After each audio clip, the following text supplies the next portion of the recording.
The KwaZulu-Natal government, provincial government, has introduced new members of the Provincial Executive Council. For more on the story, let's cross live to our colleague Jayed Paulse, who's been watching developments there. Very good morning to you. Jayed, you did say in the morning when you were setting the scene that much was expected. I found it a bit bizarre though, just the appointment of Siboniso Duma, who's the ANC provincial chair.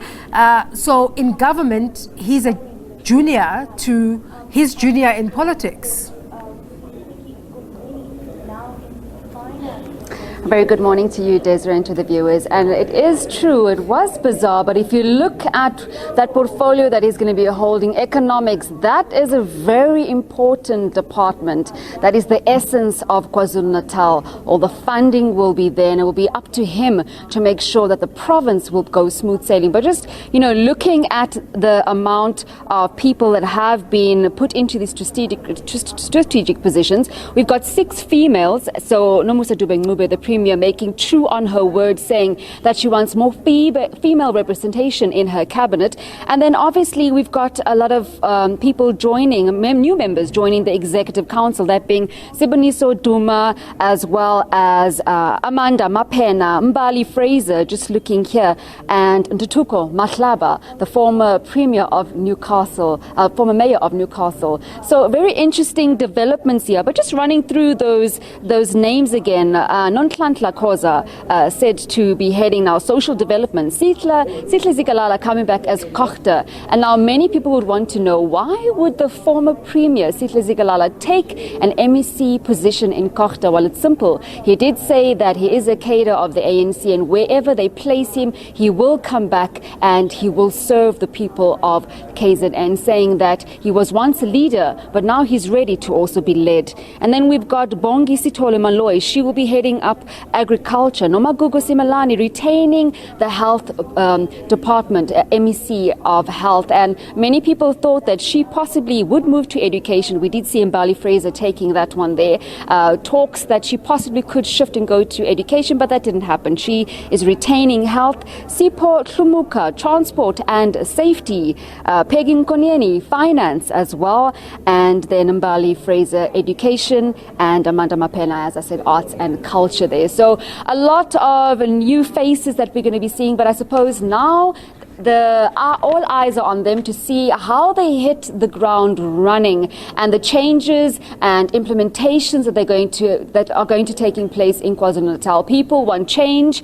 We did see Premier Nomusa Dube saying that her cabinet is going to bring change. They are going to be speaking to the needs of the people on the ground. In KZN, we see the IFP running 29 municipalities. The ANC are running 22. Sihle Zikalala will be now the Kochter MEC. What changes is he going to make in those municipalities? Several municipalities are in dire straits. So what is he going to do there? And we do know that he is an experienced member, and that's possibly why they brought him back to grab and to learn from him. So placing him in Kochter, one could say that was a very strategic position there. Mbali Fraser has a lot of work to do, though. We do know education in the province, we're sitting with a backlog of schools that need to be built, much like the Eastern Cape there. So she has to really roll up her sleeves, and we're going to be looking quite closely at her portfolio.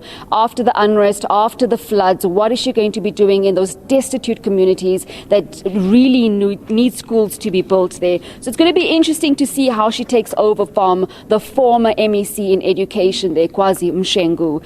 And then, like I said, we are going to be keeping a close eye on the new MEC of Economics, Siboniso Duma. What is he going to be doing in the province? We do know that we did almost see Toyota pulling out there after the unrest. There was uncertainty around businesses and what that means for the confidence in terms of investors putting money and plowing back into KwaZulu-Natal province. So Siboniso Duma is at the helm of the province. What is he going to be doing? How is he going to implement change? Will he be speaking to investors? Will he be bringing investors into KZN? How is he going to do that? And how is he going to boost confidence within the business? So Desiree, there's a lot to unpack, and I'm sure that political analysts can go more in-depthly with this and look at each portfolio, look at each MEC, their qualifications, qualifications? Are they the right person? Are they placed strategic? What changes will we be seeing? But very interesting to see 6 females being added to that new council, Executive Council. Desiree. What happens to Kwazim Shengwe now, the former MEC of Education? Well, you know, initially the media was saying that the former MEC of Education had resigned, but he was actually recalled from that position, as well as Jomo Sibiya. So they're going to be members of the legislature, but not at the helm of those portfolios. So we will wait and see how that comes to play. And yeah, we'll see if his predecessor there, Mbali Fraser, will be able to also assist in the education crisis that we have in the province and the backlog that we have, and I suppose run with the baton that he has already put in place. Awesome. Thank you so much for bringing us into the picture.